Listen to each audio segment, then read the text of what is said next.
waan habashaan nu goote. Jalqaba jaarraa 18 barri Amaarri jabaatte. Sababa bishinaatiif faranjiin gargaartee meeshaa ammayyaatiin Oromoo weerarte. Qawween Awurooppaan kenniteef jayna isaan gootee gaafa Oromiyaa qabachuuf abdii guutuun kaatee gara jabeenya jaboon anurratti duula bante. Mootiin Amaara Manzee 1813 kaasee akaakayyuun Minilik maqaan Sahla Sillaasee kan yeroo duraatiif Oromoo cabse. Naannoo Shawaa kaabaa godhatee qubsuma osoo hin dhaabin addaan weerara akka hamaa waggaa 34 qabsiisee walitti yeroo 84 duule Oromoo irratti hamma du'ee dabrutti bara 1847tti. Nama miidhaa guddaa geessise nurraan seenaan hin dagatu gocha isaasa. Warri ijaan argan ni jiran gaafasan ilmaan nafxanyootaa ardhas waakkatan. Ragaa haqaa qabna baay'ee kitaaban kan alagaan barreessee hedduudha lakkoofsaan seenaa manguddoonnis dabarsan afoolaan. Barreessuun Oromoof gaafas ta'us rakkoo yoom soba tahee beekaa kan barraa'een tokko. Seenaan keessan afoolaa hin jiru ragaan jedhanii dubbatan guuttatanii afaan. Mee beekaati moo wallaala jennaan yoo itti garsiifne kan ijaan argan kan gurraan dhagayanii amanuu dandayan.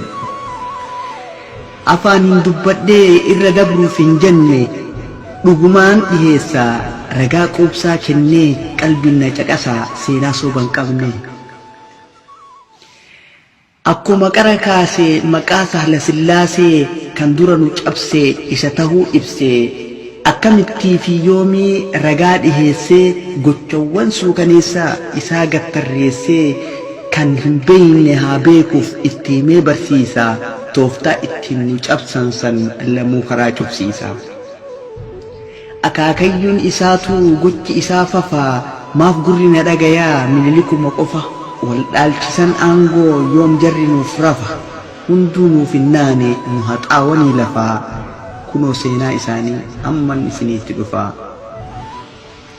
The Highland of Ethiopia kitaaba jedhu dubbisee waan Oromoo dhaga'ee baay'ee na dinqisiisee isiniifan hima irraa seenaa nama barreessee. Sahla Sillaaseef ergame biyya Bombaay keessaa lammii Biritaaniyaati harrisi maqaan isaa. Awurooppaan Habashaa gargaaruu mirkaneessee gargaarsi jaraa hima akka Oromoo balleesse. 1841 barris barbaachisaa ragaa quubsaa godhuuf dubbii naa jabeessaa.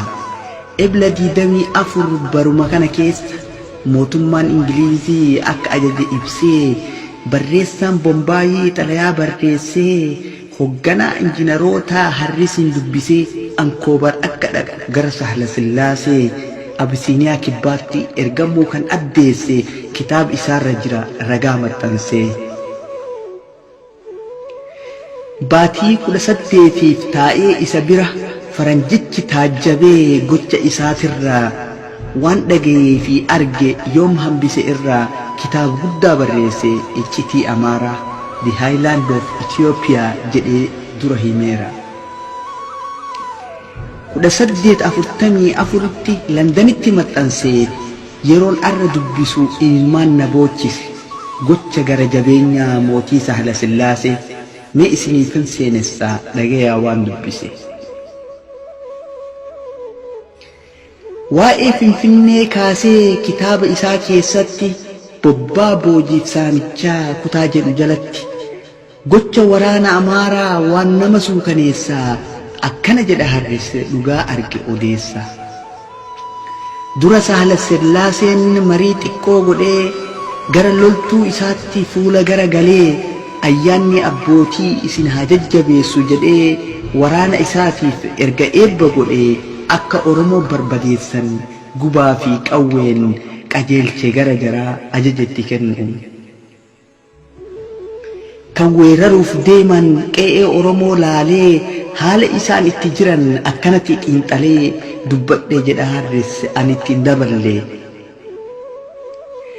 Loon lakkaawwamu dhibbaan marga dheedaa jiran balaa itti dhufaa jirtu tikseen quban qaban maatiin jaraa weddisaa qe'ee keessaa dalagatan hidhatanii hin baane ittiin qophooyne isaan. Aduun dhihuuf deemti golgola yeroon jara kana balleessuuf balaan hin yaaddamin waraanni Amaaraa kumaatama ta'an akka bineensaatti warri nama nyaatan osoo isaan hin beekin dhokatanii dhufanii akka galaanaatti irraan dhangala'an.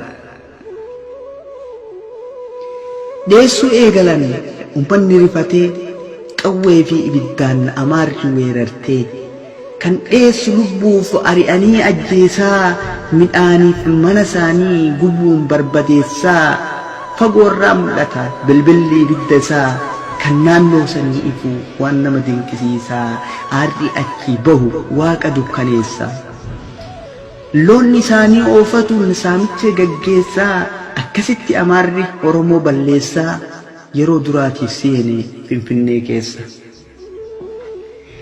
Tarkaanfii waraanni isaa fudhate ilaalee Sahla Sillaaseen boonee gammachuun if wallaalee dachii gaarii argan tan uumaan badhaate baay'ee mirqaanan warra Amaaraaf taate mandaroota babbareedoo lafa qonnaan miidhayte dirree margi isii halaalarraa lalisu kan burqaaleen bishaan isii fagoorraa calaqqisu gaaddisa mukkeeniin mandara badhaate naannoo yeroo dheeraaf hin weeraramin turte waraanni Amaaraa Finfinnee qubate.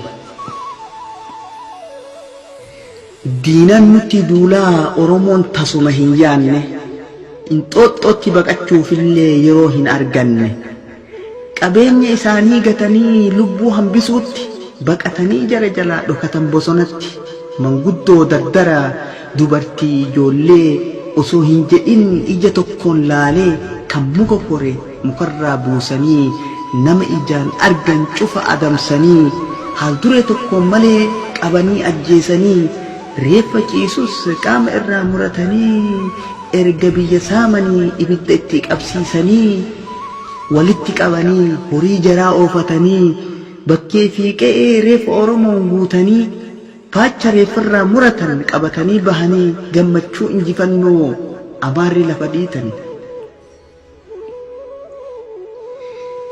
Sirni waraana Habashaa sirna waraanaatii miti kan hundaa'e dagachiisee weeraruu irratti ummata ajjeesuu qaluu bakka deemutti erga Finfinnee qabates hin dhaabbanne achitti waraanni mootii kanaa dabre naannoo biraatti ammas ganda Oromootaa kan Yakkaa jedhamutti osoo isaan hin yaadin akkuma Finfinneetti ajjecha daangaa hin qabne raawwate irratti